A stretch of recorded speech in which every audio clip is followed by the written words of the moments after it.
On November 22nd, a group of Filipino domestic workers in Hong Kong planned to go to the Philippine Overseas Labor Office to ask for a refund of the training fee charged by their employment agencies in the Philippines. But what is the problem of the training fee? Isn't it normal for migrant workers to pay before working in Hong Kong? It is normal, but actually it's illegal. For far too long, agencies and training centers have conspired to force migrant workers to pay prohibited training fees. These agencies often engage in fraud by falsely telling prospective migrant workers that they must pay for training or they will not be deployed overseas. In the past years, over 400 million Hong Kong dollar was illegally extracted from migrant workers through prohibited training fees.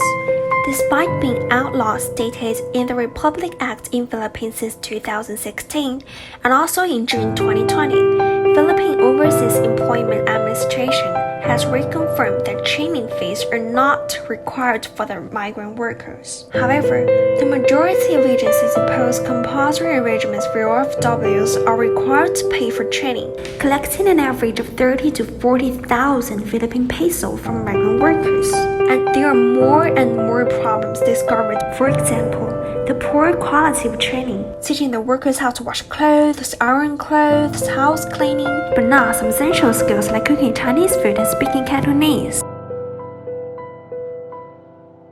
Some workers experience surviving on little food in the training center. They will only give a small bowl of rice with a slice of fish or meat for each meal, and they even have to sleep on the kitchen floor. In fact, it is widely known that many agency owners also own training centers and use these training centers as a channel to collect illegal agency fees indirectly. Worse still, some agencies conspire with the moneylender, lending high-interest loan to the migrant workers who are not able to bear the training cost. Hence, a chain of unrequired money extraction from the workers formed, which leaves them frustrated and helpless.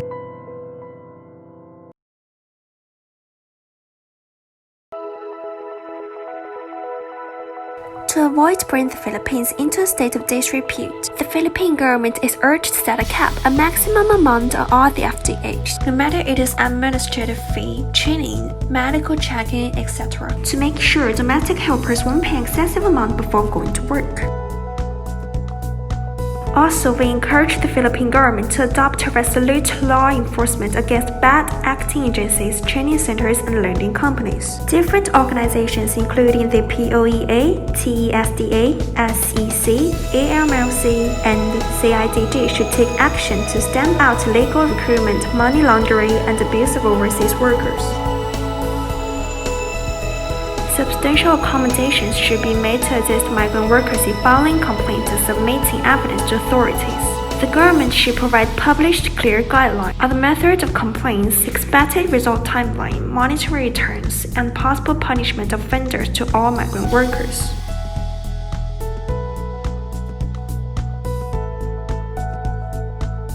Many migrant workers are scared to file a complaint against the agencies because they think they will bring trouble or disturbance to the employers, jeopardizing their contract.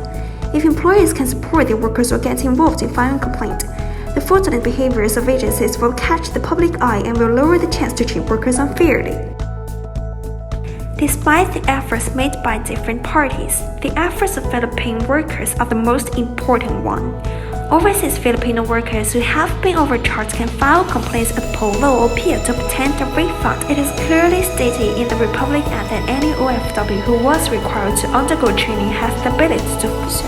With this hope for potential interventions, the workers might no longer face unfair situations and can work happily in Hong Kong. Currently, more and more migrant workers have filed complaints successfully, and the Philippine government is paying more attention towards protecting its workers.